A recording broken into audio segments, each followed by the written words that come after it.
with us playing ourselves, it's important that this happens, and this should speak to Hollywood and say, hey, people are tired of you giving these awards to talented, cis people. There are talented trans people who could have played that trans role, or there are talented non-binary people who could have played that role. Give us our jobs, honey. This movie is awesome. I love it. I love your characters. Could have a whole film about the museum board. Being at each other's throats. Having each other's backs. So first question is, I would love to know how you think Wanda and Angela got there. I mean, Wanda obviously is running the show, is in charge. Angela sometimes doesn't maybe want to be there. Well, I think that, Wanda is very uppity. Wanda was not. I don't know. Wanda was the classy one, but Wanda, girl, the real read is Wanda used to be on her candy, girl. Yeah, Wanda used to be a little taking her Quaaludes and stuff, and Angela was not with any of that. Angela was just a wholesome Christian trans woman. Angela was not with the things. Angela was not here for all this storytelling.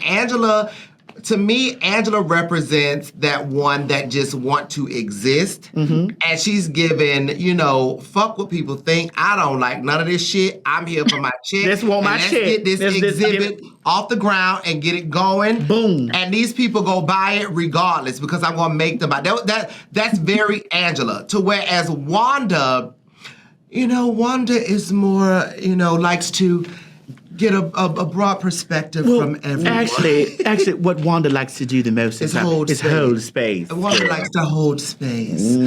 Absolutely loved the holding space. So very important to hold space. So thank you. And I also love the running, argument about what is this final exhibit going to be. If you had your way, what would it be? I think what we did, the board and putting the exhibit together, I think it was off to a good start. Obviously there are so many untold LGBTQ stories, and I would do it exactly how we did it, but I would expand it definitely, and I would definitely focus more on going to the root of who we are. Those that really, really paved the way without knowing that that's what they were doing. Those that stood in the gap, that said, I am a person that deserves to be on this earth. And I'm a strong individual. I spoke to someone earlier about a former slave named, a drag queen slave named William Dorsey Swan. And a lot of people do not know about him, but I would love to see a whole moment in a history museum with his story told, I would like to see a historian, to really go deep and learn more about who he is so that we could see more of it in a museum exhibit. I would definitely be digging up a lot of the unsung voices, and definitely a lot of the unsung voices of Black queer, Black trans, because, even as you can see in the boardroom, like, we're all diverse, but even as under the umbrella, the Black spectrum is still on the bottom. Right. And, I would definitely dig up those voices because there's a lot of contributing factors to society, absolutely, gay and straight. The next question I was going to ask you guys is, I really loved how there were pieces of revelations, news about LGBTQ history sprinkled throughout the film, many of which were new to me. And I was wondering if there were any pieces of history that were new to you or conversations you brought to the table to include in the film. Not for me. I'm pretty good about knowing the people that were out there, early on. I was very proud to see during that montage at the beginning of the movie, I was proud to see, the Bayard Rustins and the Audre Lordes, that their presence was lent to this movie. So I feel like they did a good job. I feel like they did a good job of bringing those people and inviting them and including them into this moment. Well, I definitely learned about Barbara Gettings, honey. Barbara Gettings! in our dear sister Dot Marie Jones' voice, aka Cherry. Giddings. Barbara Giddings. I don't remember. Barbara Giddings. A fabulous interpretation of that line. Now, speaking of lessons, though, are there any that you learned on this project that you hope to take with you in your career, in your future projects? I can speak for that. Mm-hmm.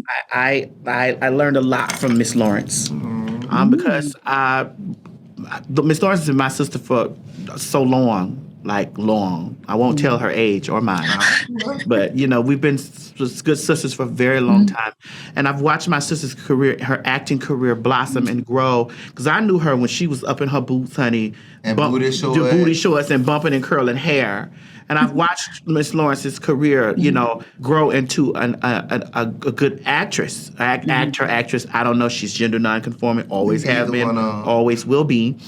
And I had the opportunity to work with her and for her to speak into my ear and was like, sister, you got this, you know? Because I come from a social media world where I don't have to, I turn on my camera and it's like, yes, God, honey. And, you know, people usually, you know, hire me for my personality. They hire me to come into the room because I'm just Ts Madison and whatever comes along with that, that's what you pay for. And so in these fields, in these arenas that I've been working in, you know, it's been read your lines, know your lines, do the script. And so for me to be working next to my good sister and her saying, girl, you got this, especially someone that I look up to as far as an actor. So it made me take away from this film that, you know, even though I know that I can do any and all things through Christ Jesus, I know for a fact that I can do any and all things. Yes. And thank you, sister, for that. You're welcome, sister.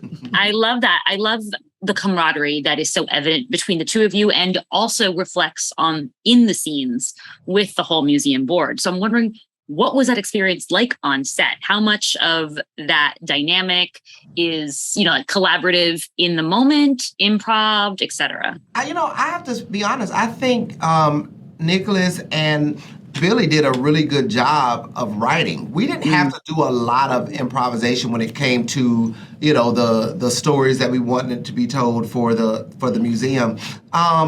I think just where we had some room to play around with was in our delivery, you know, and I appreciated that because everybody has a very unique way of getting messages out. And because it was, you know, we are so much alike, but also a lot different. It was important that they gave us that room and that space to be creative and how we told the stories and offered our opinions and ideas about who goes and what people go into the museum. One part, one through line, if you will, in the film that I thought was so interesting was when Billy and Luke's characters go to see that cowboy film, right? And they talk about straight cis actors taking on these roles of, LGBTQ heroes and then winning awards, right? And I'm wondering what your takes on that are. How do you see that, you know, the scenery changing for you as actors in your future career? What do you hope to see the landscape like after this film? Well, watching so many cis people play trans characters, you know, I'm usually torn. And I'm torn because we want the story to be told. You know, we need we need the stories to be told. But, like, why do we have this man, you know, up in this wig and, you know, and he goes home and be a man at night. At night and day.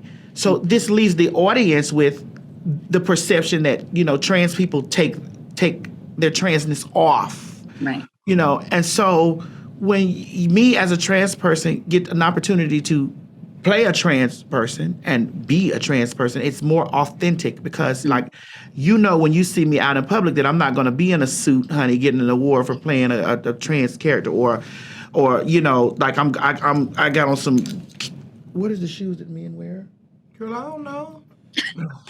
I also do not know what shoes men wear. Well, whatever shoes the men wear, honey, you know, and some slacks, you know, up there saying thank you, and I want to give a shout out to the community, Right. you know, we're changing that. We're changing the atmosphere with that, and with us playing ourselves. It's important that this happens, and this should speak to Hollywood and say, hey, people are tired of you giving these awards to talented, cis people. There are talented trans people who could have played that trans role, or there are talented non-binary people who could have played that role. Give us our jobs, honey. 100% agree with that. Also, I love like the different shout outs, callbacks to rom-coms of the past, even as we are pushing boundaries away from the heteronormative tropes and traditions of them. Do you each have comedies, romances, etc., of ye olden days that you still like to rewatch? I've been saying this during this whole press run. I love Bridesmaids. Is one of my favorite rom-coms. Bridesmaids and also Hangover. Oh, you and Aaron agree on this. Oh, Aaron said the same thing? I mean, in the movie, he said his favorite was Hangover. Oh, he did say that. He did say that. Yes, he did. Oh, well, definitely. I answer this question the same way, that mine is definitely Pretty Woman, because it's a story after mine own heart. I've had a man pick me up off the street when I was a working girl and whisk me away in his limousine, but it didn't turn out like that. I wish it would have, but it turned out like this. I was gonna say, you're still here, doing great. So, and then finally, what is an upcoming project that you are each most excited about? Bros, September 30th. That's right, honey. September 30th, Bros. Perfect. I am very excited to rewatch it because it was a fascinating experience. Yes, girl, you got to go to the movies. Tell your friend to tell a friend to tell a friend. Everyone's coming.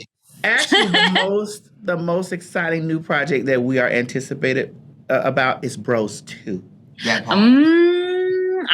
I would, with expanded roles for each of you and the whole museum board. Absolutely. Yes. Thank you so much. Thank you. Have a great day.